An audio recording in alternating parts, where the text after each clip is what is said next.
Hello, everyone, and welcome back to Around the Payload. I am your host, Blevins, and it feels great to be back. Man, it feels like, I'm sure for everyone here, except maybe for Hexagrams, who has to go back to work tomorrow, it feels like it's been forever since we've seen an Overwatch League game. It's not even work. But actually, tomorrow is like the only day of work. It's just meetings. I don't get to cast or anything. So tomorrow actually does kind of suck. Yeah, well, you but know I what? love it. It's great. Yeah, I know. Yeah, sorry, man. I'm sorry that you had to go into Overwatch League to work at casting Overwatch League. Sorry, I feel so bad for you, but I'm spoiling the intro here. Thank you, everyone, for coming back. We're just taking this one easy. There's no formality here. I'm not even going to keep score. Yes, I am. Don't worry. If you guys are new here, this is Around the Payload. This is the definitely real and not fake game show where the points absolutely matter, and we're playing for some very, very high stakes. But we are going to be talking about Overwatch, competitive Overwatch, and Overwatch League. But before we get into that, let me introduce my wonderful guests. In the upper left corner, we've got the freelance writer, content creator, and social media for Overbuff, and host of Pulse Bomb Ready, the one and only Sabriality. Welcome back. Oh, thank you. I was almost going to welcome you back. No, thank you for having me back. I feel very welcome on my own channel. Thank you. In the upper right, we have the poor guy who has to go back to work tomorrow, casting Overwatch League, the one and only Hexagrams. Like, you don't know my life, man. You know. You know what? You're right about that. But that does not mean that I can't complain about literally Thank everything. you for having me. I'm so honored to be your guest. All right, I'll Venmo you $5 after this, Hex. Don't worry. It sounds so rehearsed. Send me a script and everything. Yeah, I did. I told him exactly what to read on every single question. Man. All right, I'm going to get back on track here. In the bottom right-hand corner, we've got the self-proclaimed, or at least I hope that you wrote this, the queen of boogers herself, Ham Tornado. Hello. Hi. Yes, that's me, your lord and lordess of mucus. Yeah. Well, I also cast Contenders North America. That may be where you know me from, rather than my mucus farm. The mucus farmer herself. Mm-hmm. And last is Edanar, the host of Heroes Never Die, I'll buy the numbers, and the current unlimited league champion at highnoon.gg, the one and only Edanar. Yes, I was contractually obligated to read it because it was on the script. Yes, and I may have put that on there myself to force you to read that to me, to spite you. Thank you for having me on, despite me having to, make you talk up to me. This is the price I pay by having people write in. I have to read it. It is the price is the ultimate price. But let us jump right in here to round number 1. Round 1. Capture the objective. So we're going to talk about the elephant in the room right off the bat. The commissioner of Overwatch League, Nate Nanzer, has left or stepped down from Overwatch League to pursue other opportunities, which I believe have been officially confirmed to be Epic Games, so that's neither here nor there. Nate Nanzer, the one of the founding members of the Overwatch League and the former commissioner of the Overwatch League, has stepped down. Sabriality, what does this mean for the league? Means, boy, I'm glad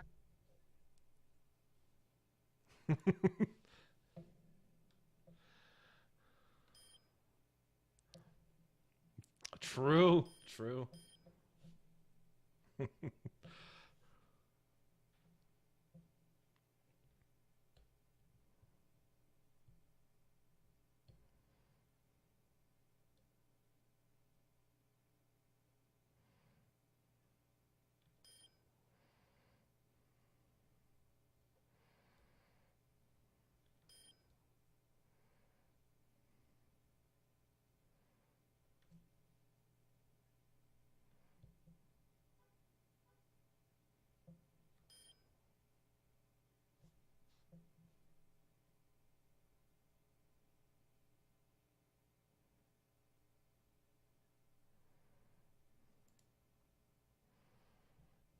Just call him PP. PP, all right. This dude, he came from Fox Sports, and he apparently is trying to T-sports the hell out of esports. what, It's clever. I came with that Eat on the sports. note there, yeah. And I don't know, is that a good thing? Everyone seems to say TV is the way to go for the Overwatch League, and he came from TV, so maybe it's a good thing. Apparently, there's some articles going out saying morale is low and esports are not T-sports. So I think it's too early to tell. I really do. We're T-sporting esports from the TV guy who's PV. Okay, I'm already confused. Hex, what can you say about this? I mean, what does this mean for you? You can take a vow of silence. I'm not sure. No, I mean, sorry no. to interrupt. I'm sorry to interrupt. We have someone in chat saying there's no sound from the contestants. Yes, I think That's believe Blazing I Bob. fixed He's it. reliable as well. Blazing Bob is very reliable. I believe it should be That fixed. far. He's aight. He's aight. I got levels. I got levels. I'm We're gonna gonna continue to talk anyway. Yeah. I would love that no one to hear this anyway. No, I think you're right that like you don't poach people from companies who are not successful. So the people looking on the outside of like, oh, this is clearly the death of Overwatch and this is what's happening. Like, no, it's the exact opposite. You don't take someone who's unsuccessful at something. These people have access to numbers and books and whatnot. That wow, you did a really good job. We're gonna back a truck full of money up to your house, and here you go. I mean, that's clearly what happened, right? I mean, I think they probably dump the money from a battle bus. Is more and it's actual bucks, not V-bucks as well.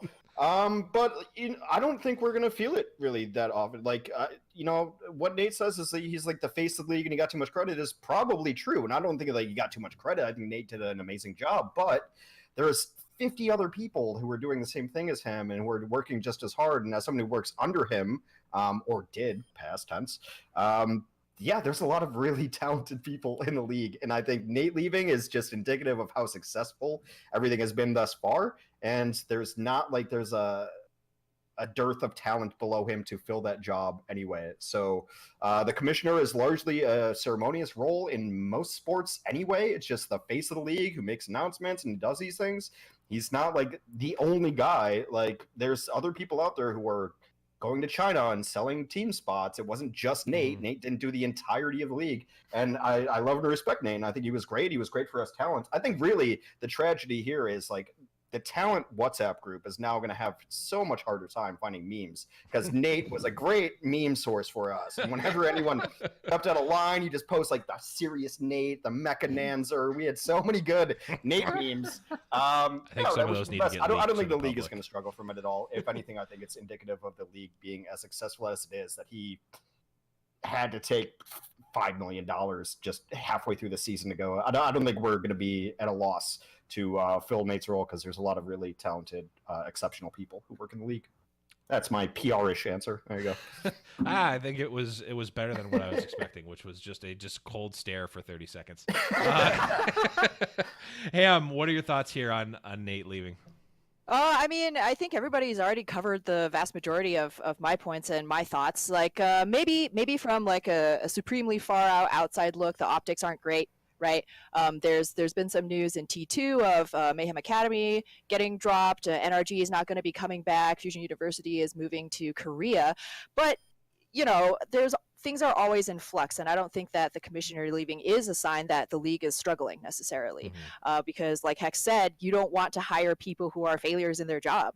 Right. We're now in the second season. And I think, maybe in the initial inaugural year, that might have been a problem in terms of kind of, leadership or goals as to where the league is going. But now that we're in our second season, there's already been a bunch of iterations on kind of the process of how the desk is handled, what the role of the analysts are, adding halftime and those kinds of things. So it feels like the foundations have already largely been set. It's always been, he's always called Overwatch League as his like baby, right? And at a certain point, little baby bird's got to leave its nest, fly off into the big world on its own. And practically speaking, my understanding was he did a lot of kind of the outreach, the business relationships, right, interfacing with those other companies, and that's certainly a role that's very important to Owl, but not 100% non-replaceable, right? It's not as though he's not going to be the only person who is capable of doing a really great job for Overwatch. Well, he was never like, just to interject very quickly, he was never like hands-on a production. Like we have amazing producers that all deal with that. Like Nate would have like one small note and that would be it, but it never changed the big scope of things. So Nate was doing more of those business end things. So are you saying that the Bobs came in and went up to Nate and said, what exactly would you say you do here? I know that's. I deal with the customers. I'm a people person. Shout out to anyone who gets that reference. But Edanar, last words here on Nate stepping down from OWL. All right. Well, I mean, I'm just going to say it sucks for the league because, I mean, he's obviously good for the league. But good for him. I mean, he went from essentially, I guess I can compare it to, he went from Major League Baseball commissioner to the NFL commissioner.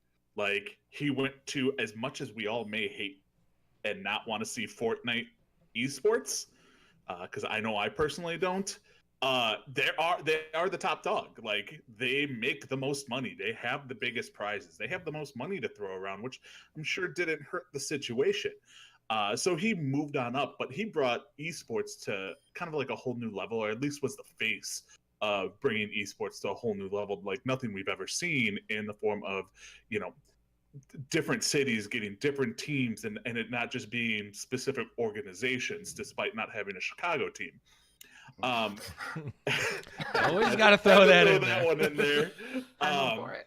But like, I mean, he wouldn't have left if plans weren't in place to keep it there. Like Ham said, the base is there, but he helped build that base. Now it's just the minor things. Now Pete V, or I'm just going to call him Pete Vukovic for those of you who get the old baseball reference. I think he's more probably of an intern commissioner while they get a new one, probably during the off season. And I think they need to get a new face of the Overwatch League commissioner. And I personally hope it's not somebody from within. I'll do it. It's fine. I'll do it. I didn't want to say it, but the reason I didn't run for Team USA Overwatch World Cup Community Lead is I'm actually going to be the commissioner of Overwatch League. I didn't want it. Now's the time to official. Whoa! I'd like to come back. Why don't you want Fortnite esports to be successful? I do. Raising tide, all boats. You know. Yeah. I guess it's just I don't have faith in BRs being. Oh, I hate BRs. I hate them. I don't play them at all. But I think it's less so much about like it's good for everybody though, right? It's good for everyone. I guess it's more, I don't want BRs to be that successful because I don't see them being successful. And I don't see them being as commercially viable as something like an Overwatch or, you know, Call of Duty or certain games like that. Yeah. But if Nate can go there and make Fortnite esports an actual thing, he is going to be the first face on the pantheon of esports history. I don't think BRs will ever be TV successful, commercially viable television products, but I think streaming-wise they can do it, just like how they're going. Yes. Sorry to derail this, but like, yeah, geolocation agree. and having a team-based thing is like what makes like Overwatch resonate more with T-sports fans. But when you're just like, oh, it's my favorite dude and he's playing a game, like it's just not going to be an ABC product. Yeah. No. Also, Ed, don't you ever speak ill of my younger brother Ninja. And I'm sure Ninja cares what I have to say about Ninja. Yes, I'm sure Ninja knows who all of us are. Hey, I'm his older brother. Look up what his brother's name is, and I mean, if anyone here knows who Ninja is, it's Hexagrams. I've never watched a moment of Fortnite. But his wife is from Waukesha. Is she? Ah, Yes. maybe we'll They met. And at today UW I learned Whitewater. Ednar knows a went to creepy. Whitewater. That's Exactly. crazy. I So had no you idea. probably know Ninja's wife. It's Cosmically you know what? connected. It's somewhat likely because it's not a big place, Waukesha, Wisconsin. The Also, more you Ed, know. just look up what Ninja's real name is and tell me that I don't know him. But man, we got super derailed on the very first question. Let's move You know, along. you know what you get when you invite me on this show. That's I don't true. go by your rules. Right? This is like my bread and butter. That's true. Start talking smack about my brother. I'm very upset about this. But let's move on. And I'll try. Man, I'm not the person to steer a ship back on its course, but I'm gonna try to. I'm gonna try my hardest to.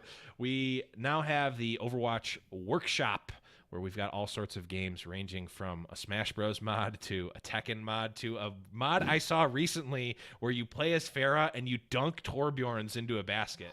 I need this. Amazing. But all the fun things aside, we do have some opportunities potentially for some competitive, viable, or training mods available. So, Hex, what are your thoughts on the Overwatch Workshop and what it might mean for... I'm going to get us back. I'm going to keep this really short. It's really good to be able to set up specific scenarios to train on specific heroes, and that could be very valuable for competitive Overwatch and training purposes, because the target range is actual garbage, and no one really learns anything from going on there. So that's what the Overwatch Workshop will mean to competitive OW. Yes, now that you've got your PR answer, we can go back and start Super talking smooth. about Fortnite esports. So natural. It's my answer. Like, it's really the only answer to this question. Everyone else agree? Yeah, you want to move on to question? Let's do it. Oh. No, this is Change okay. to the question Hex is I'm trying to 5 get you levels back on deep. track, man. Hex is 5 levels deep now. He's trying to deny you all points because he went first and just wants to move to the next question. Ham, you do get a chance to chime in here. What could I possibly add to an already Nothing. perfect Literally answer? nothing. But yeah, I mean, it's excellent, right? And beyond just the value for people who want to like get their aim better, practice those certain scenarios that are very hard to organically come by, right? Beyond that, I think it just reinvigorates interest in the game, right? If the more modes there are, the more options people have, right? And they've already vastly increased the amount of different game options in arcade, and people still are looking for like more things. Well, I'm already won, Gauntlet FFA like a zillion times. There's people who need that extra bit of stimulation. You can kind of take the reins in your own hands. And speaking of Farah's dunking Torbs, there was another one. I forgot what it's called, but it's Reinhardt's, and you bounce on a massive bouncy ball, and your strikes don't do damage, they produce knockback. And your whole goal is to just knock the other Rhines off this giant floating orb while you still stay on it. Like, charging raises your body and so on and so forth. It seems amazing. Are we turning Overwatch into Mario Party? Please, yeah, no. Yeah. Oh, God. Well. So, anyways, the point is, beyond the like straight and narrow practical abilities of people now in Workshop, it's just so much fun, right? Like, you can just get people together and like play, and you don't have to stress out about rank. True that. Ed, any thoughts here on the Workshop? Yeah, I mean, it's great for the competitive scene, like they said, talking about aim assists and target practice and all that stuff, because, well, yeah, Hex had it right. Target practice in the game that's already in there sucks, and you don't learn anything. But on another level, what Overwatch could actually do is look at some of the more popular things and maybe integrate them into the competitive scene. Like, one of the big ones I think I've been a proponent of is, as much as Apex Legends has dropped we're gonna the start ball, talking about BRs again, okay? Yes. As much as they have dropped the ball, one of the best things they do is the ping system. And there are Workshop mods out there that have the ping system in it. Yeah. And I've played them, and they're very helpful. So maybe it can lead to Overwatch and the Overwatch League looking at the game and being like, hey, this is really popular, really useful.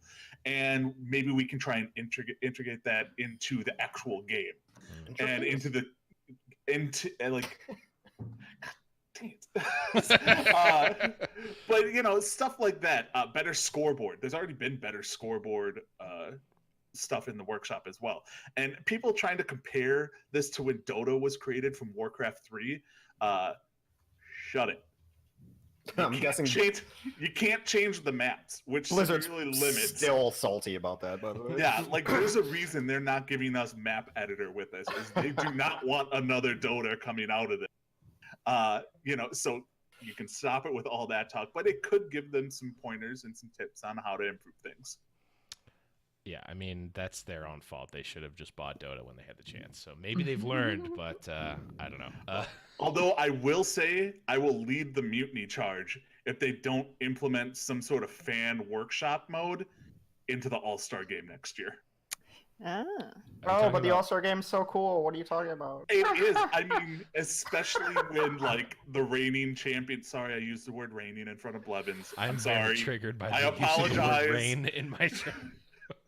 But like, you don't have the reigning champion in the Widowmaker 1v1. All-Star Game should just be talent takedown 2 days, like just not stop. You And get the most viewers. We don't get to sleep. We just have to. Hex, play why nonstop would for you 2 want days. that? 'Cause it's fun. It's fun being on Or just stage. make Bren stay on stage and have a rotating slew of pros coming up and being like 1v1 him in Widow, and then he never wins a game. The All-Star Game was really fun day one. I think like that's this is my opinion across all sports though too, is that the skills challenge is always way more interesting than the actual All-Star Game. That's like NBA, NHL, NFL. NFL used to do an awesome skills challenge. I don't know if they still do anymore, but like that was always more interesting than watching guys not care and have to play a game. Like the NBA All-Star Game's a joke. The Pro Bowl's a joke. Everyone knows this, but the skills competition is really fun, and that's what it should be, right? It should just be a bunch of day one stuff. They need to figure out what the Overwatch equivalent of the either NBA dunk contest or the home run derby is. That's what they need to figure out. Yeah, something like that. But Save Reality, we are continuing to get even further and further off track. I love it. Any last words here on the workshop? You know, everyone said my points and even said my points on the tangents. So, Cosmic Need connected. Right? I mean, there's potential here that maybe players can come up with adjustments for current modes that Blizzard hasn't come up with yet. I have no idea what that may look like. I mean, the workshop is young. The workshop is new. Right now, we're seeing people horsing around. I played a bunch of high blood pressure marathon on Sunday, and that was a fun game mode. It's not going to be competitive in any way, but it's hilarious. But it's a horsing around mode, and but I really can't wait to see what this next year brings, and maybe there's going to be something that Blizzard never thought of. That's like, wow, that's actually a really good idea to implement. We're going to do this. Like this 2CP thing, maybe it's not going to work out. I don't know. We're going to replace it with the Tekken 7 mod. Yeah. Man, wouldn't that be something? It's like, so we won King of the Hill here. We're going to the Rialto Tekken mod. Bumper, really great at that mode, by the way. But let's move on here to the last question here in round number 1. One of the, I would say, most talked about topics in this this All-Star break, rather, was the rumor or the notion running around that we might get a 2-2-2 lock, a 2 offense, 2 defense, a 2 support role lock in Overwatch League, but that did not happen, at least not now. Ham, what are your thoughts here? Should we have this 2-2-2 role lock? Is it a good thing, bad thing? What are your thoughts? I mean, it's a tough question to answer, and I think that's probably one of the reasons why we haven't really seen any action taken on it, because this has been an idea that's been suggested since, the beginning of competitive Overwatch, right? Ever since we got, single hero lock too, which wasn't always the case. Man, I remember back I forgot. Back in my day, no, I think it was like Cloud9 or something, but it was like 2 Tracer, 2 Reaper, 2 Lucio. Jesus, it was just a nightmare. Winston, Tucio, Trey. Yeah, it was every control point, and then eventually it was 5 Tracers and a Lucio. It was super crazy, and I know those days. I don't know if any of us would go back to those days knowing that, right? So it's hard to really say, because like the current iteration of the system isn't perfect either, right? So there's a lot of pros and a lot of cons to a 2-2-2 role lock, like what happens to triple DPS comps, quad DPS comps, right? You could certainly see it stifling creativity, especially in the upper tiers of play, where winning games you have that much more pressure to produce results, right? So that in and of itself already makes each of those situations more high pressure. You're more likely to play comps that are consistent and reliable, rather than maybe innovating and suffering some kind of loss. So I don't know actually how well it could be implemented in the Overwatch League. It could work as a test of concept to see how it would port into the ranked experience, because as we all know, the professional realm of Overwatch and what we experience in-game are basically 2 totally different worlds. And while the role lock might not work out so well in OWL, you could see, it providing some of that consistency. If you go into ranked, you can assume that you might get at least one tank who's fairly competent, right? And that's a guarantee that's You're not playing not on the table right now. So it's really hard to say. I would really like to see something like that happen, at least just, as a test, maybe on PTR or something, because right now it's kind of, there's just no data.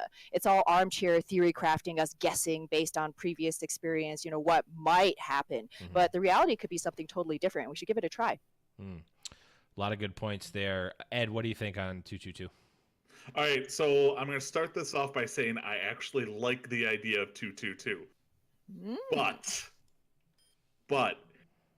222 can be achieved with proper balancing. Now, I know it would take a lot of work, but we actually had a meta for a long time that was 222 in dive. Like, we had a 2-tank, 2-support, 2 damage dealers. We had that. And then there was a certain character who shall not be named introduced into the game, and it kind of threw things off. But, we can possibly get back to that. But if that proves to be almost impossible, we do have to go to some form of 222 system. Now, everyone who wanted it for stage 3 or even stage 4, realistically, that wasn't possible because they would have introduced it during the off season. It would have had to go through a lot of testing and a lot of balancing. And there was just not enough time in between to test it all out, balance basically almost every character to this new Force 222 system. Baguette would basically be almost useless. Baguette. Yeah, I screw up her name so many times. I just call her Baguette. But like, she would be almost useless in a Force 222. Oh no. I know. Support hero, like, by the way. You would have a lot of characters that would either be way over buffed. Like, I think a Symmetra might actually be crazy overpowered. So you would need to go through a lot of testing and balancing, and it's just not feasible to get it through for stage 3. This is something that I can definitely see them bringing out in the off season and bringing back and testing it out and bringing it back for season 3. Hopefully, because something does need to change, because they've basically nerfed and buffed every hero in the game at this point, and nothing's truly changed. There's been some offshoots of it, but something would need to change, and they may default back to the 222 Force.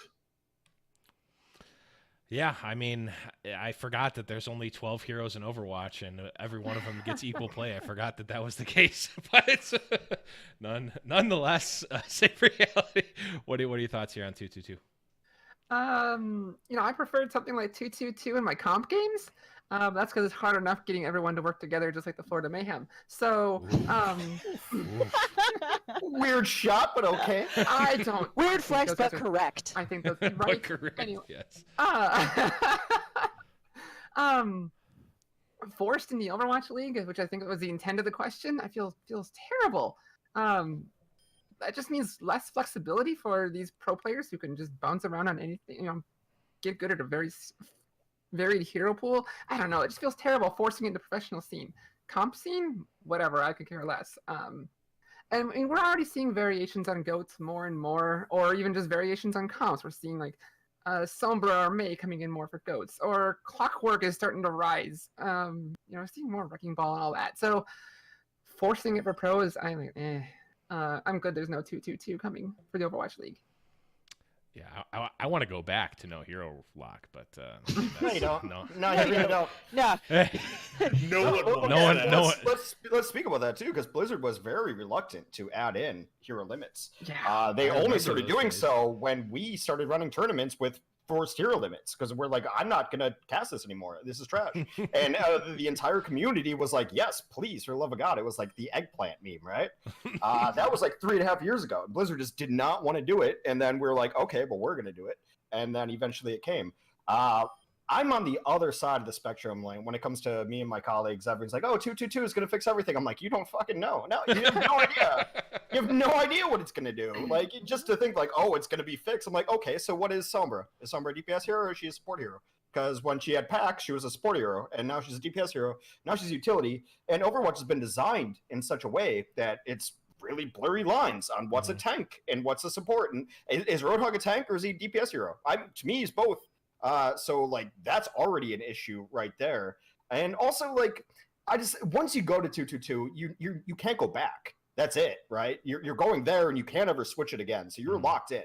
That's 2-2-2. How do you define heroes? What's this? How does this work out? And for me, like, I'm not someone who like just shits on metas. I only get mad at metas when they don't change. And like that's why like I'm in like a rough spot with goats now. I'm like, still, like I don't care what the meta is, but I want something different. I want something like I want the game to change and I want it to be adaptive. And at the core of it, at the developer core, they want people to switch heroes and make moves. And like that's the principal design philosophy of Overwatch is switch heroes to make impactful plays on those heroes. That's it. You start locking in 2-2-2, that doesn't happen. And then we're stuck in 2-2-2, and then we're stuck in that meta, and that meta gets stale. So personally, I think it's an atrocious idea. I think someone had the idea, and someone's like, well, it'll change stuff, right? But you don't look long-term. It'll change things right now, but it would also require an enormous balance update to go along with it. It would require so much else. I think like we're looking at the nuclear option to the nuclear terrible problem that is Brigitte, right? Like, look, the game's been goat since she got added into the game. Those are facts. I don't know. Maybe delete her. Maybe that's the nuclear option. I don't know what to tell you. I really don't, because the game's been exactly the same since it's been added into the game. It hasn't changed a whole lot. Like stage 4 last year, we still saw Widow and some double sniper and stuff, but and then they've changed it over and over. I just think 2-2-2 is like, we have no other ideas. Here it is. But I think like you don't start with Al. I think that's the opposite of it. You start with like a PTR mode, like Ham mentioned, and like see how it works. But I think I actually straight up think it's a bad idea. I think like just to quickly tag on, not a tangent, promise, but it's kind of this idea of like, so it's basically like this idea that it's supposed to guarantee you some consistency or guarantee that you can have a healer in your game, but honestly, like Edanar said, maybe a core balance change is what's going to kind of organically incentivize people to learn how to play those heroes, because you take somebody who literally is only a Junkrat main and you force him onto Zen. Is that better than having just a guy who's really good at playing Junk? I mean, I guess don't like, know, right? It's a very hard thing. There's a difference between like ladder and like I'm more focused on like what's the watchability of the game, like as a product, as an entertainment product, like how is it watched? I don't care about my ladder games have actually been fine. I was getting heroes and tanks. I don't know where you guys are playing. All I'll say is I'm not plat chat. It's one of those things where they could easily fix goats like without buffing and nerfing the current characters. They could fix goats with a new character that is actually anti-goats. I think you don't change the entire game and premise based on the fact that we're sick of goats, because that's all 2-2-2 is. That's why that's why people are saying is like, I'm sick of goats, so this is my fix. And I'm like, you're changing the game forever with that fix. Forever. It's never going back. Like, and people were sick of dive. People were sick of triple tank with Roadhog 76. I get sick of metas too. I don't give a shit what the meta is, but I want it for like 2 stages. I want a new again, you know? Yeah. It's been over a year of goats. It's been rough. Do you think and I'll put a cap on this discussion. Do you think that the original team members of GOATs made some sort of like monkey's paw like pack, like we want to be known forever in Overwatch? Oh, poor Gator. Gator got thrown under the bus by his own like during the tournament. I think it's a really interesting meta. I actually like GOATs. Same. Sometimes. Super complicated. But it's just a lot to digest. Yeah, and like, I don't know, man. I like shooting games. I want people to shoot at people. This is not a secret, right? Someone comes from a shooting game. He's watching people just use abilities. No one's shooting anybody at all. Like, what are you supposed to do with that? Monty loves it because we're watching a MOBA right now. maybe this was the ultimate Blizzard get back for not acquiring the Dota IP. But this is a long game. Overwatch into Dota. Yeah, this is the Kaplan's on like a 15-year like vendetta to just spite people. Look, at the end of the day, I find it interesting. I like when metas shift. Period. Yeah, I like it, but. We'll put a cap on that discussion, at least for now. I'm sure it will rear its ugly head back at some point. But that is going to be the end of round number 1. A quick score recap here. We've got Saber Reality rounding out the back of the pack with 16 points. Ed and Ham both with 18, and Hexagrams just slightly ahead with 19 points in his tangents. Rigged. Getting points. Oh, yeah. Oh, if it were rigged, Ed would have far fewer points. But let's move on. What did I here. do to you yet? You Yet said rain. being the key word. You said you brought up that much, which must not be named. Let's move on here to round number 2. Round 2. Capture the objective. So we have already had some shade thrown at the Florida Mayhem. I'm ready for more. But they did make what is unarguably a big move by signing Fate, one of the best main tanks in the league. Edanar, we'll start with you. Does this put Florida on the map at all?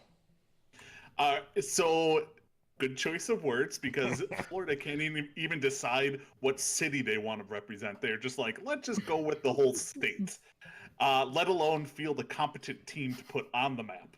So is Fate a big upgrade at main tank? Yeah, probably. But you're taking a tank from a bottom tier team and putting him onto another bottom tier team that is in 100% flux. And let's be honest, the Mayhem, I don't even know what they're doing at this point, because, you know, there's the rumors out there that Hagapen might be off the team.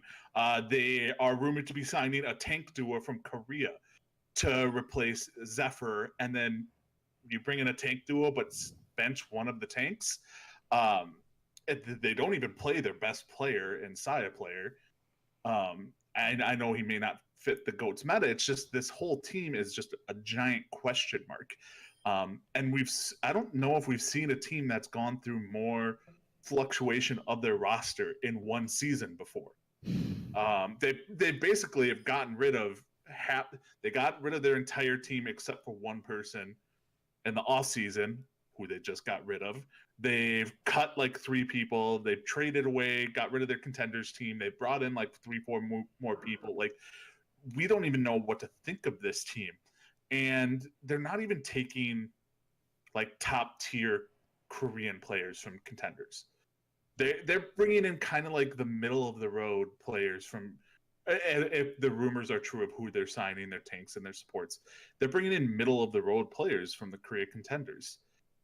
So I don't know. I don't think this puts Florida on the map at all. They're still probably bottom 2 teams, them and the Justice. Outlaws, bottom. I was waiting for it.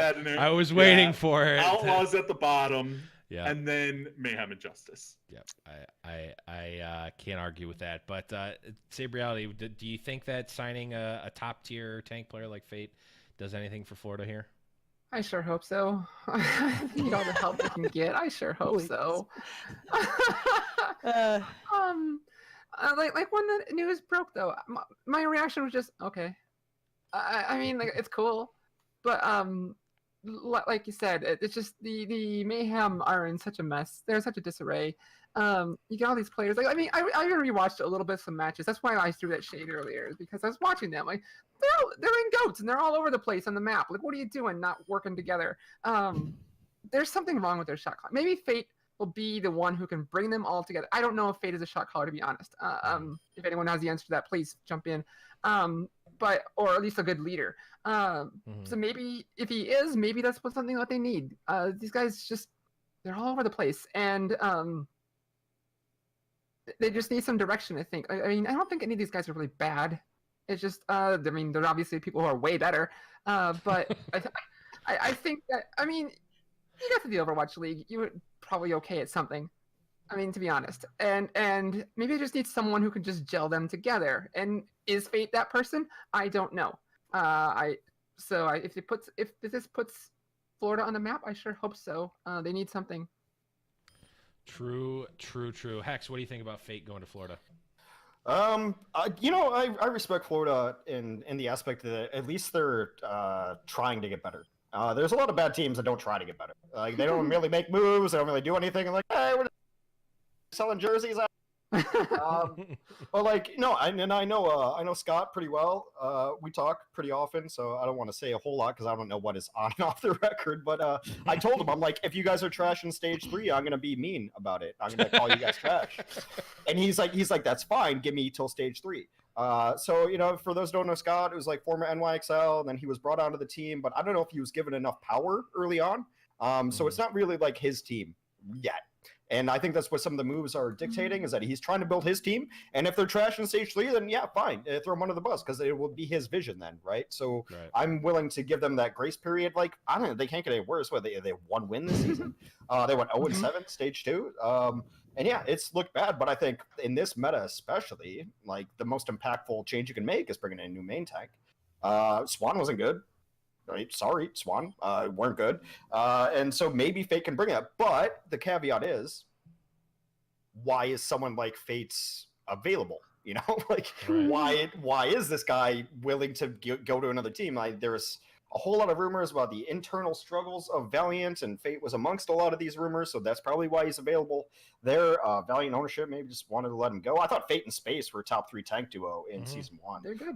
Yeah, not even close. So yeah, I mean, I don't know if it puts them on the map. Like, they're 1-13. Like, do something, right? So I'm willing to get them stage 3 if they get a couple wins here. Like, people are like, they don't like me using this phrase, but people are playing for their jobs, right? They're playing for their livelihood. They're trying to build a team for their livelihood. So I'm willing to give them a stage. I think I respect Florida. I will just close how I opened. I respect that they know they're bad and they try to change it, because I've seen a lot of bad teams not make moves, not make any changes, and that's frustrating as all hell. So Florida is like, hey, we suck. Let's try something different. And so for that, they have my respect.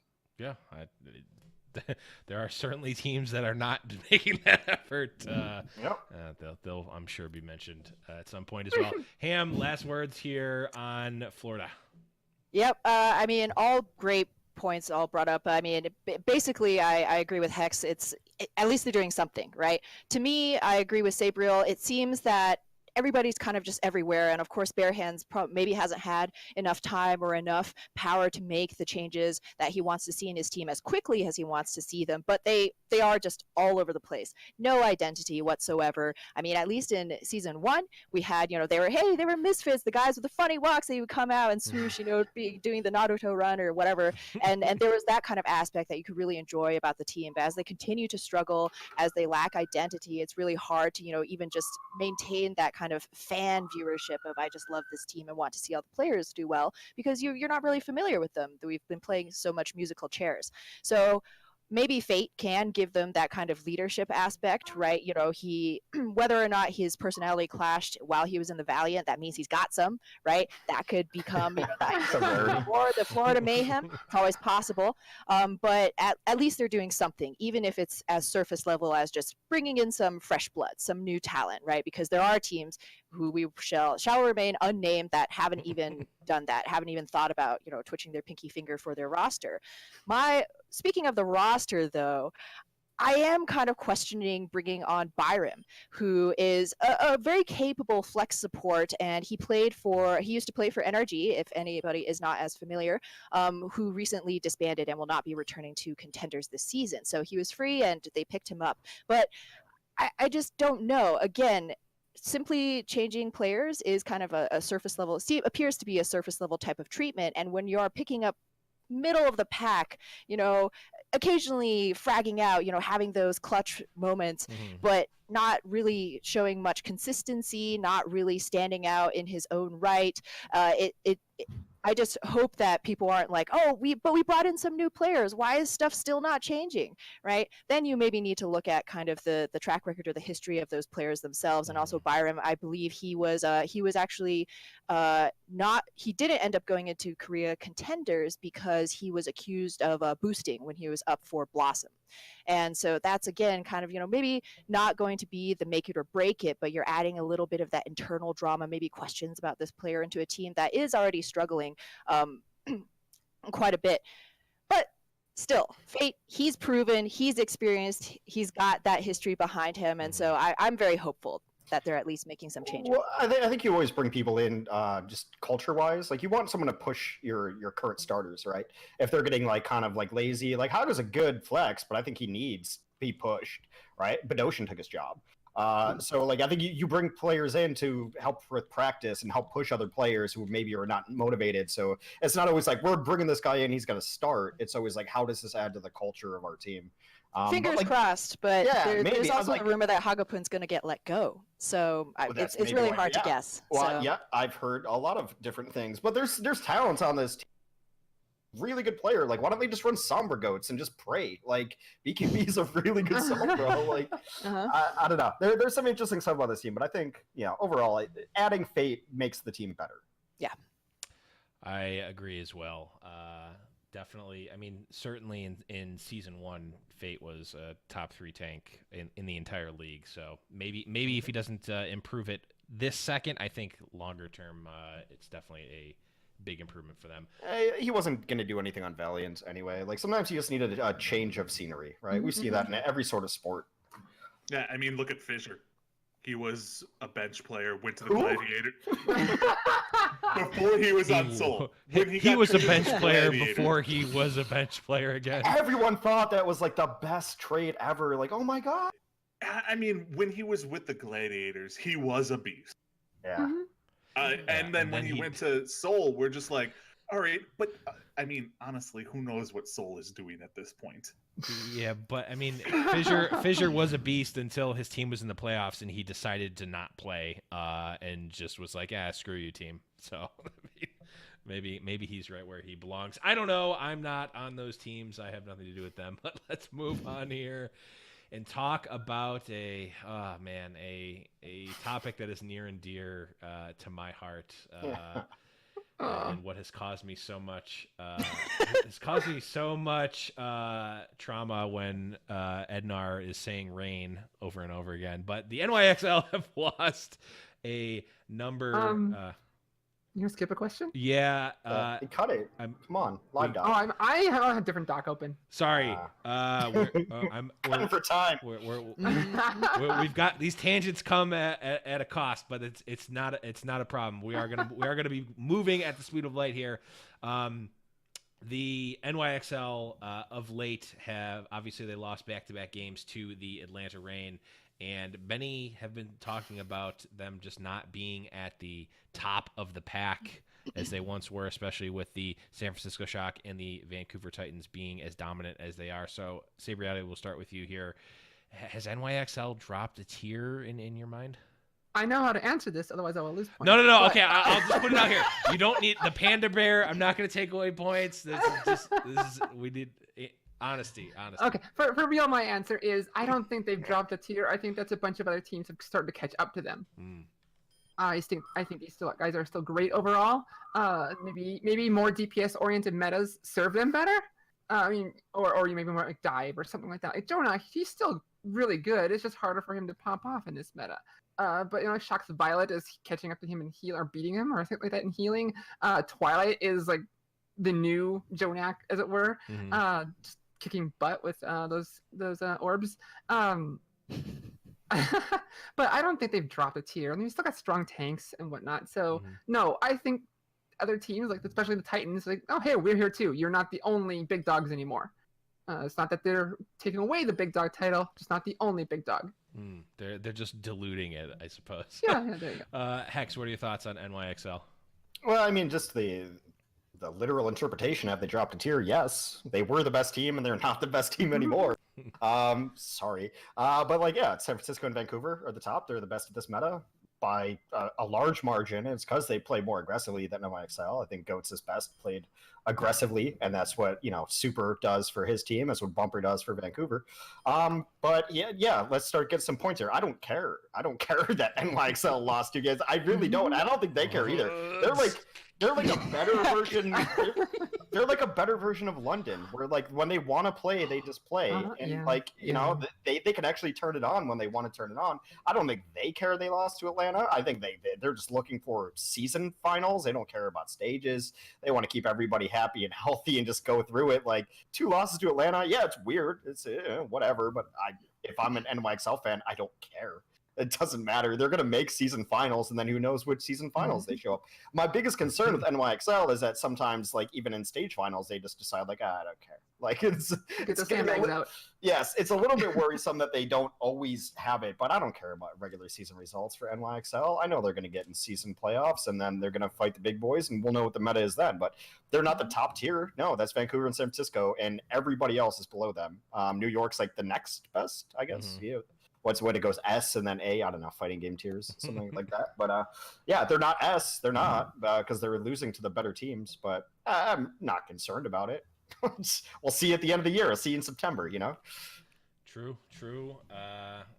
Man, I had to hold back my hand to remove those points there. Ham, what are you thinking about NY here?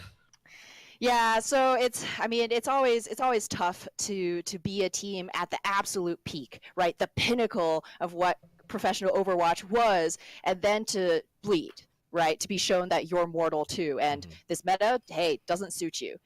Some metas just suit other teams better than others. You're able to kind of pinpoint a strength, like say for example a very aggressive main tank, and you're able to exploit that against other teams. Some teams have it, some teams don't. But like Hex said, it's a kind of a pendulum, right? I think the foundations, the culture, the players of NYXL are such that kind of synergy, that teamwork will carry them through metas, right?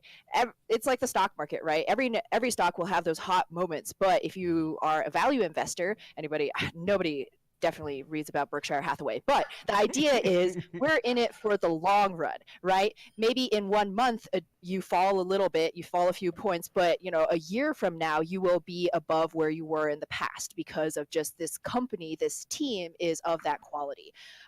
If you want to draw any parallels with T2 in Contenders North America, just this season, Fusion University lost their first game ever. They had never dropped a single series. It was very famous. They were 30-0 before they fought the Mayhem Academy. And Mayhem Academy had been on such a hot streak. And they came together and Fusion University were spanked. Not even close, because they were so good at taking games to that map 5. Boop had actually predicted, he was like, if Fusion University ever lose a game this season, it has to be a blowout. And Mayhem Academy did it to them, right? It must have been super shell shocking, that big 30-1 for any Fusion University fans. But then you take a look at what happened in the Atlantic Showdown, coming up against the top EU talent. Fusion University takes everything, no question. They just, I don't know what it was. Maybe it was the LAN pressure, hearing the screaming fans cheering, the casters right there. But they bucked up. This is a team that has performed very well consistently, historically. And when it was time to, pedal to the metal, they were able to do it again, which gives me great, hope and great faith in NYXL as an org to continue to do well, even if this is just, one of those little micro slumps in this moment of the meta. I would like to note for our viewers listening at home that we have talked about everything from Fortnite to investment options. We're the full package here, full package program. You always learn a little something. Ninja's wife went to college. Yeah, that's right. Like, yeah, we leave no stone unturned here on Around the Payload. Ed, last words here on NY. All right, so this is where I lose points. No, I've held the point. You need to have your hand on the negative button here. Let's be real. They haven't been top tier since Stage 3 Season 1. But all right. He's right. Stage 4, they were third place. They were behind both the Valley teams. And Dallas took them to 5 in the playoffs. And then everyone was they didn't. surprised. They lost to Philly in the playoffs. Odd, weird. New York losing in the playoffs. Shocked. But then you come into Season 2 and you have the Titans and you have the Shock come along, and they're kind of been tier 2, like with all the teams. Like it was LA teams and Stage 4 last year, and then this year it's Shock Titans. It's not saying that they're bad, it's just people are figuring them out a little bit more. Like, you start to really see it. Like, a lot of people at the end of Season 1 realized if you dive Jonak, you can really disrupt that team, and then they kind of fall apart a little. And this year, like, they relied so much in Season 1 on their DPS players and throwing different DPS players out there because they're all top-notch DPS players. But when DPS players aren't really a thing, it hurts them. They brought up Nene from Contenders and immediately started him over any of the high-profile DPS players they actually had. Yeah, but he didn't start him at DPS. Yes, I mean they started him as an off tank, but They all started the him as DPS the new players, DPS, aka Zarya. yeah, the highest damage dealer probably out there on the teams is the Zarya players, and Right. Nene performed great for them. It's just they couldn't flex okay, we're going to bring in Pine on this map. We're going to bring in, well, Libero can play whatever character he wants. Sebeobi coming in and going on Widowmaker or going on Tracer, or like they couldn't flex like they normally could. And that has hurt them. If we go away from GOATs, I fully expect New York Excelsior to go back up into the top tier, but we need to get to that situation first because they have a top-notch tank duo. They have a top-notch support line. They just need that flexibility from their DPS line.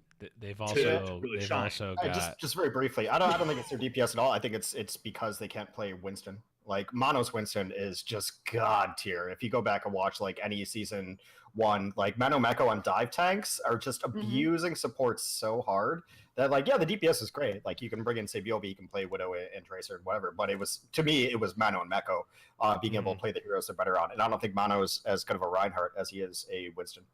But to me, like I still have Mano as my MVP in the league. I think that team is absolute shit without Mano on that team. Well, and just think about the just massive upgrade of NY when they can't accidentally play Janice. I mean, that's just such a huge boon for them. You know what? We did a rewind the other day. I'll check them out. Do them, so please go watch them. But yeah, they brought in Janice and they lost time for map. They brought in Janice. Janice and Ark were both on that team, and like, who's not on this team anymore? It would have been great if the one map, the Justice win, Janice was benched. Well, watch their rewind.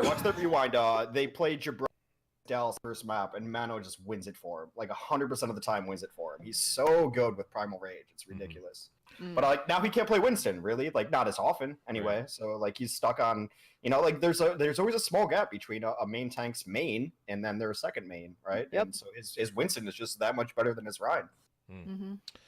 Yeah, Mono has definitely been a treat to watch since the league started, really. But let's move on here to round number 3. Before we do that, let's do a quick recap of the scores. We had some shuffles here. We've got Ed and Hexagrams rounding out the back with 30 points apiece. Sabriality moving up 2 spots here with 31, and Ham taking the lead with 32 points. Your points mean nothing to me. They mean so much to they're all trade. They mean so much to me. They're all redeemable. No one has ever tried to redeem them though. But let's move on to the buy or sell round and round number 3. The payload is approaching its destination. And for those of you who are new here, the buy or sell round, we ask question. If they agree, say buy. If they disagree, you will sell, just like, I don't know, logic or most other things would dictate. But Berkshire Hathaway stocks? Yes, Berkshire Hathaway stock. Both Fortnite and Berkshire Hathaway stocks agree. Buy or sell is the best way to go. We're going to start off here talking about the moves of the Toronto Defiant. They signed both Gods and Sharik. They bumped them up from the Montreal Rebellion. And this is notable here because they have deviated from the all-Korean roster and now have moved into a mixed language roster here. So, Ham, buy or sell this move to go from the all-Korean roster to the mixed roster? I would buy. Yeah. San Francisco Shock made the mixed roster work, and look where they are right now. I mean, it's you could call fluke. It's an anecdote, but I think that again, given kind of their difficulties, given their difficulties in this stage or the last stage 2, especially when you compare that to their fairly impressive performance stage 1, you're like, hey, something's got to change, right? Yakpung, he's a very young player, a young main tank, and he just dies a lot. And that's not something that you can do when you're competing against tanks like Super, right? Like Bumper, who are somehow able to always go in aggressive and not get punished, right? Nobody ever seems to have their boost ready to collapse onto Bumper when he's low for whatever reason, except this last playoffs. So I think, just again, trying something new, just mixing stuff up. Envy, I have to admit, disclaimer, I was never really a fan of his, even like all the way back on, Immortals, even going all the way back to Apex in Korea. I know he has the respect of a lot of his peers, a lot of the talent, and unfortunately, maybe it's because of my bias that I have a hard time seeing that, but when I compare him against an off-tank like Gods, who, while he has been, spending the most of his recent career in contenders in tier 2, boy, that guy, Gods is just something else. Not only is he able to consistently find 2K, 3K bombs, but his matrix usage has been so on point. You can never assume that you're going to be able to land a grab when you're playing against Gods. He is that consistent. You always need to have some kind of backup plan. What are we going to do if Gods just eats this grab? Because he does it without a doubt every series. So it's really hard for me to be like, oh well, Envy, he's been here longer, he speaks Korean with the rest of the Korean speaking team, and that's going to give him enough of an advantage to keep him in the roster against Gods, who has very tangible and kind of maybe a little bit too superficial but very easily understandable results that have translated into fight wins. You take a look at Sharik as well. He is a journeyman in EU Overwatch, used to play for a Windstrike, and was on Team Russia. And I was actually talking to his coach, Dream, when he was on Montreal Rebellion, being like, hey, Sharik is a new pickup for you guys too. What did you think he would bring to the team compared to other main tanks? And he brought up that he's able to play very aggressively, which is something that you need in the GOATS meta, but he also has that crucial bit of game sense of when to pull back just enough, right? It's like, hey, if we come in here super hot and heavy, right, maybe we can just overwhelm them with our superior firepower and our ultimate advantage, but you know what might actually be a faster, cleaner win is if we allow them, bait them into us and then punish. And that's the difference, at least in contenders, between a good Reinhardt and a great Reinhardt. So I think I'm personally very, very excited that they're being brought on to the Toronto Defiant. I don't know if they'll start. I don't know if they'll start together, but I think, having more options, and especially such quality options as Sharik and Gods, can only do a team good.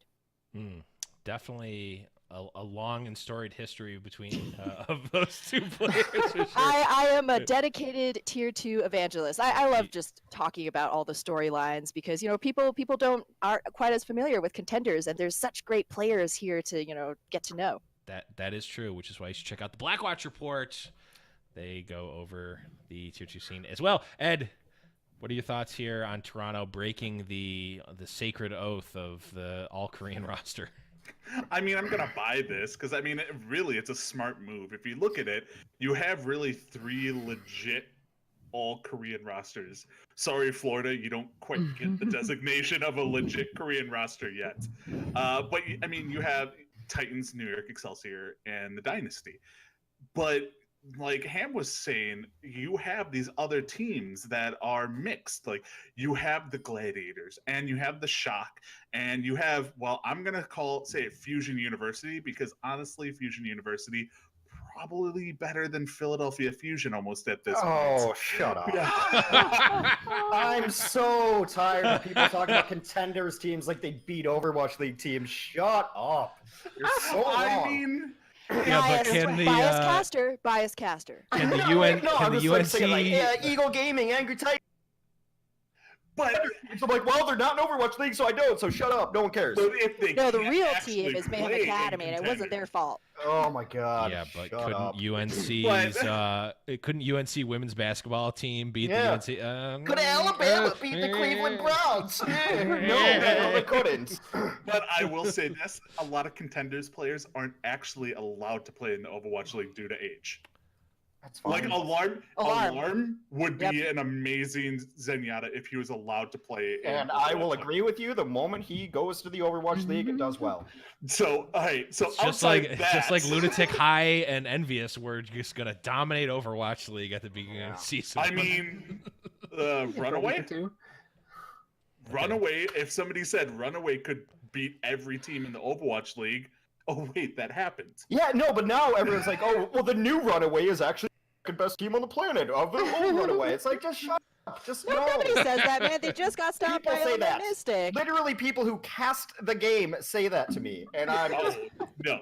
yeah. But all right, so away from the Fusion University talk, I mean, so outside Ivy from the starters, their team is used to either A, speaking English, like I'm37 speaks very fluent English that we learned the awkward way during his first post-game interview.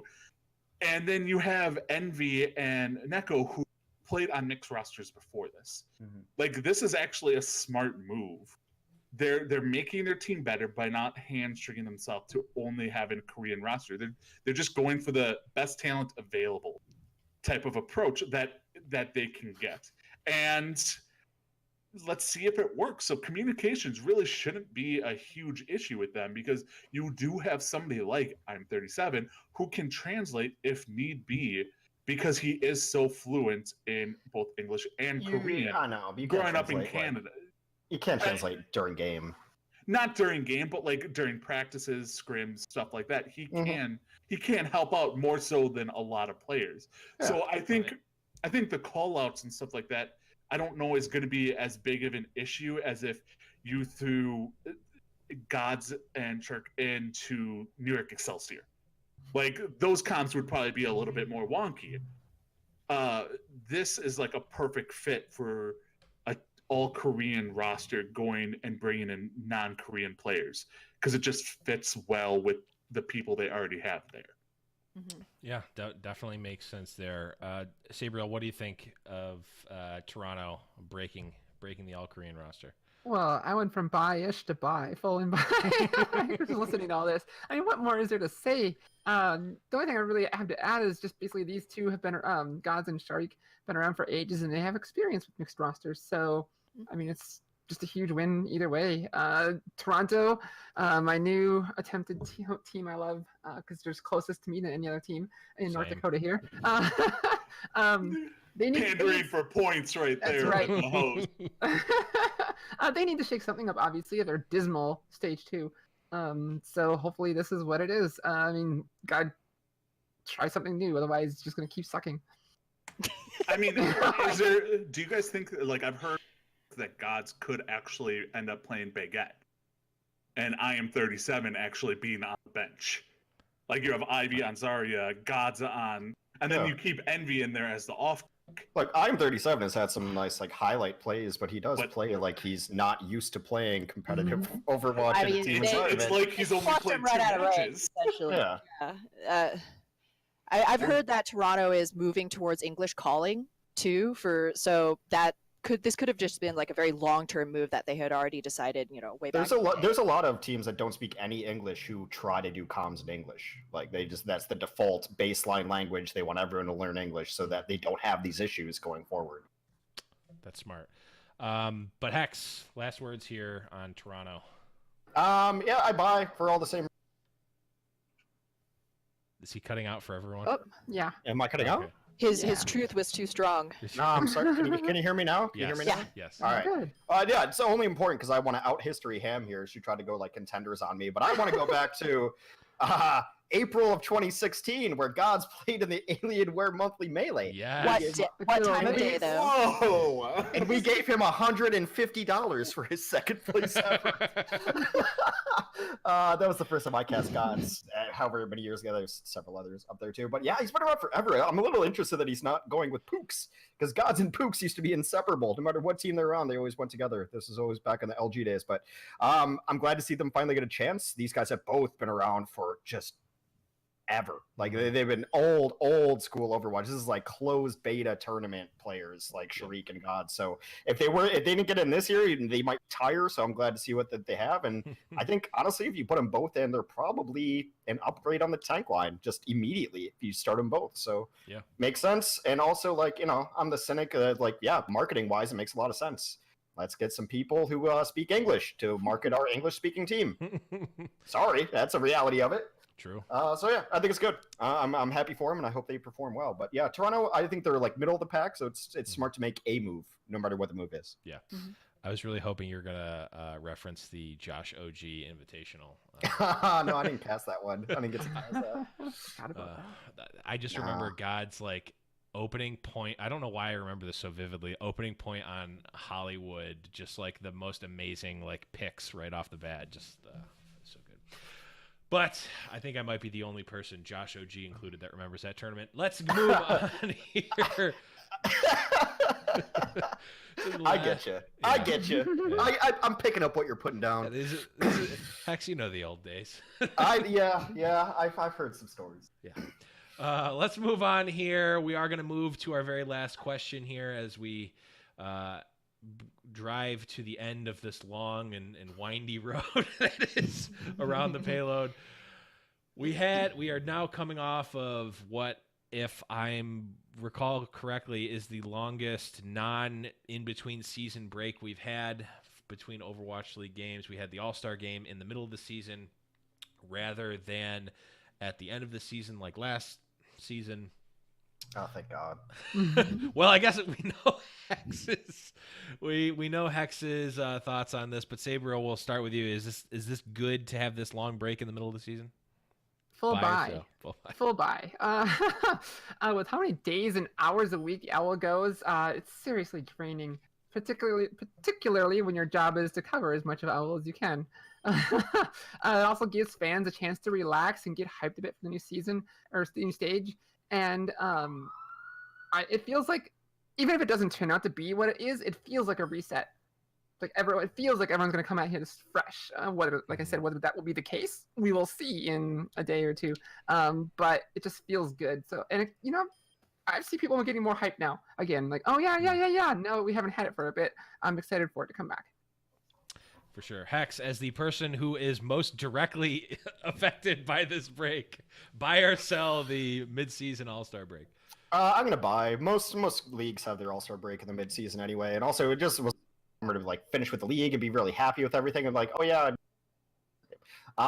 But like I can just, from personal experience, like I'm usually the one of like the crew who's like always wants to work. Like I want to work. Like I hate having time off. I lose my mind. I don't know what to do with myself. Like you can see my fragile state right now. It's been 3 weeks. We're all blue. No, I need to get back to work. But like, it got towards the end of stage 2, and I was like, I need a break. I actually just need a break. I just need it. I don't know why it is. I don't know why it felt like so much more taxing. But like usually, I'm the one who's like, no, let's go to work tomorrow. Let's do that. And I needed the break, and so like I could see just like production and crew and everybody like. I don't know. I always get flack for like saying like how hard the job can be sometimes. Could be like, oh, you're doing it. And yes, it is my dream job. I'm living my best.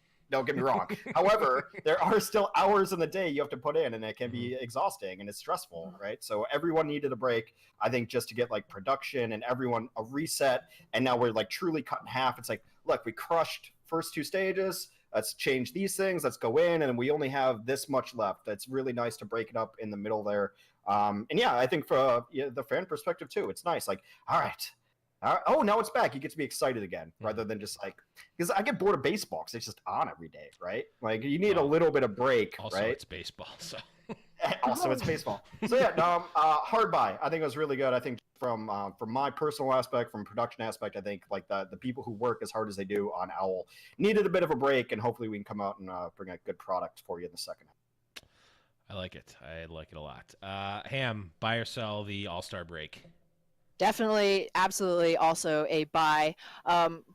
I feel like I have such an easy job here. I just get to agree with all the great points brought before me. But yeah, exactly, because I know, talent gets broadcast talent will certainly get fatigued, right? You like when you're casting, basically, I forgot who said this, but it's like every hour that you're on camera is really equivalent to about 3-4 hours of preparation and energy that you're putting into that single moment, beyond what you would normally do kind of just existing, right? It's a different kind of state. So that in and of itself is extremely tiring. And then you also take a look at the production side of things, the observers. I believe it's still they have a single observer crew of 6 guys, and so as fatigued as viewers get, as fatigued as talent get, they don't swap, right? They cover every single game of every single series for the entire day, for the entire week, for the entire month, no breaks. So just for everybody to kind of refresh and be able to, you know, get excited again about something that you love but is your job and you have to put in those hours is really good, just for everybody's mental health, to continue to be able to love what you're doing. And, you know, it's kind of like the distance makes the heart grow fonder type of thing. And I would also just, you know, I'll give the credit to Blizzard that they timed this all-star break with the culmination of what Contenders and Tier 2 has been working towards. So the Atlantic and Pacific Showdown were just a couple of weeks ago. Atlantic Showdown just finished last week. And so, you know, Overwatch League, now we get a break on that. We can turn our attention to Tier 2. We can get some viewers in there, you know, to see some of this international Overwatch competition, because while you may not be as familiar with those players, those will be, you know, that fresh young talent feeding into True. OWL. So it's a great, you know, it's a great win-win for everyone all around. If you wanted to watch Overwatch, there was Overwatch for you to watch. Yeah. It's a lot of Sure. watches. It's a lot of watches. I will say the one thing I disagree is that every hour that I'm on camera is only about 15 minutes of work somehow. So Like, a very Different brief introduction, though. Like, I've explained this to people. Like, is your job stressful? Do you get nervous on camera? I'm like, no, but it goes somewhere else. Like, I don't get nervous on camera, like, when I'm on camera, but, like, I get home and I'm like, holy shit, I'm so stressed out right now. Like, you put it off somewhere else, right? You've just got this compartment, right? So it's like, it's stressful, but not at the time. It's weird. For like Totally every, agree, yeah. oh, sorry, Saber. Like every time I get on camera, it's as if like I'm like, oh my god, what if I just like have forgotten how to talk? Like it's super stressful, and it's completely irrational. But it like bubbles up in weird ways, and then you got to just like be ready. Well, sorry, what were you saying, Saber? Once the camera turns on, I've hosted, I've casted a few times, and yeah, once that camera turns on, it's like no big deal. But all that prep work or afterwards, like, oh shit, what did I say? Why did I say that? That was stupid. It gets to you. It gets to you in other ways. see, you guys are like professionals. I'm over here just like I don't know. Like I don't feel It's called nervous. the laid back feel. Like I don't feel nervous, but I feel bad for my co-host, Totally Drunk, because the entire time I'm just spewing off random crap, and he's over there like, all right, I have to back up whatever crazy nonsense Edanar has just said. Let me find this. I'm like, I have no stress in the world, and it's all on him. And I'm cool with that. Yeah, so good. But Ed, last words here. Buy or sell this All-Star break? I am going to buy this. I'm going to add, though, that I think they could maybe tweak it a little. Like, I don't think they should shorten the amount of time in between. Maybe move the All-Star weekend 1 week later.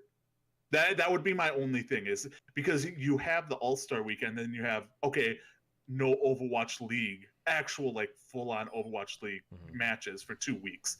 This would leave a week before, a week after, and I get why they had the 2 weeks, because screw people being able to go back home. So I can actually have a break. Yeah, I mean, I get that, and for the league and the players, it's amazing that they did that. But from a fan perspective, most people have the attention span of a dog who sees a squirrel in a park. Yeah. Like they're just So like, we'll ooh, just put something new, my shiny. Mhm. Yeah, We'll tape it and then we'll air it a week after. which honestly, I don't even know if people would be upset that It's it's an all-star delayed. game. Yeah, like Yeah. nobody cares. But like, if you had that, like, it's basically like you have a week off, All-Star game, week off, Overwatch League Stage 3 starts. Like, people would not be like, okay, I've gone almost really 3 weeks without seeing any pro Overwatch League play. You've seen Contenders, but you haven't seen any Overwatch League play in I 3 agree with weeks. In an ideal world, that is the right schedule to do it. In a world in which humans exist, we need to have like 3 weeks off. No, and I get that. Like, that's why I say for the league, Yeah. it's amazing. And I think they won't change it because you have a lot of honestly, the Korean players who may want to go home. And if they only have a week to It's go not just home, like, but it's not just the Korean players. Like, and like that's hard to pull off. Like just having a little time off. Like, so it's not just Korea. Like, Super wants to go back to Philadelphia. Like, people but want to travel. I mean, it's easier to go back to Philadelphia for like a week than it is to be like, okay, let me take these 16-hour flights back to Korea or however long the flight is. I don't know. But it's just not an option if your Right. schedule, it's just not an option. And then people would not want to be all-stars because they wouldn't want to have to Right. stay and play the all-star game. Like, you even get that in the NFL. Like, if you look at it, they made a rule in the NFL, be like, you can't fake an injury in the NFL anymore for the All-Star game because they made a rule. Even if you're injured, you still have to show up. Well, that's even like because no one cares about like the Pro Bowl. Like it's all about all pros, right? So it doesn't really matter. Like even our All-Star game is a bit of a joke, right? Like it's just fan voting, which is fine. They give the fans what they want, but it's not the best. You have to give the PR answer. I don't. No, don't let the fans vote for anything. We don't know anything. The Overwatch League's official stance is this is a joke. I don't know how best PR I can get. I'm probably gonna get a phone call in like 5 minutes now. Be like, no, it's an All-Star. Look, it's an All-Star game, and I understand what fine. Like, give the fans what they want. It'll be fun and it'll be exciting, but it's not. These are not the best players in Overwatch. Like that's for journalists at the end of the year to do like an All-Pro style voting, kind of like these are the actual accolades. China gets to vote in 5 players for All-Star games, but these are actually the best players. But no one thinks that All-Stars are the best players. But I will agree with Ham. The best decision they made was with Pacific and Atlantic Showdown. Like, that was amazing because you don't see a lot of Overwatch League love towards contenders. You don't.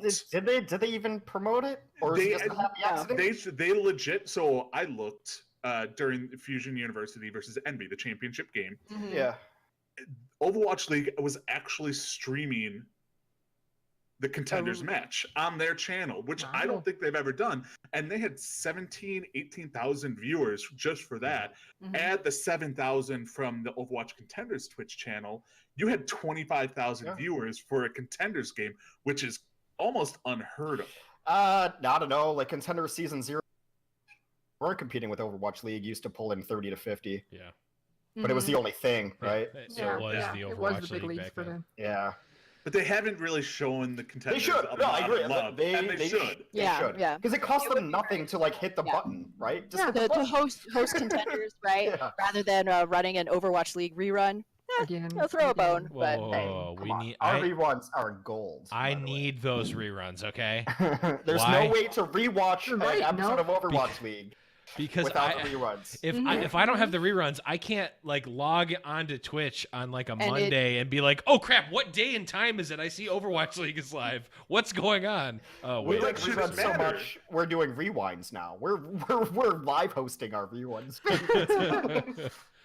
And now you have the replay system that you can just be like, hey, let's watch the replay of this that we didn't show on the broadcast. I'm sure that's not going to be chaos for you guys. I do want to sell out for that though. We just started doing I'll Rewind and Taimu and Jake we did last week, and they're like, if you really want to understand like pro players and what they think, it's really fun to watch. Taimu especially, but I love Taimu. So he is one of the best. Timo's a beautiful man. Taimu is another one of those OGs as well. But bring it back in a little bit. We're gonna move on here. We have concluded the regular portion of the show. This is where we sadly have to let 2 of these hosts sit the sidelines and choose the winner between the last 2. The 2 hosts who are in the top 2 here are Save Reality and Edanar here with 42 points a pop, which means Hexagrams and Ham Tornado. Can I answer this last question though? I want to answer it too. Okay, we're gonna have the 2 official answers. We're gonna pick the winner, and then other audience 2 participation. Audience participation afterwards, because I don't want to give any. So the final question here is: if the 222 lock was implemented, what would its nickname be? In the vein of goats or pharmacy, pirate ship, etc. Edanar, you get to go first here. All right, I'm taking this from a terminology had come up, and somebody had trip 2s, and they referred to it as Huey, Dewey, and Louie. This is literally my answer. Oh my god! I'm like, that is the perfect thing. Be like, oh, New York Excelsior coming out with. And I'm like, oh, that'd be perfect. All right. Until Disney sues you. We're on Disney. Disney XD. Yes. You have it in. The synergy, the cross promotion, the other marketing buzzword. I like it. Sabriel, your choice for the 222 roll lock nickname. So I went more for a joke answer, because I like Those Huey work. Dewey now. Those work. Serious Huey, Dewey, and Louie. Yeah, I like that's amazing. But I went for like something like the OTP meta because we're gonna get all these one-true pairings when you have like 2 tanks, 2 healers, and 2 DPS.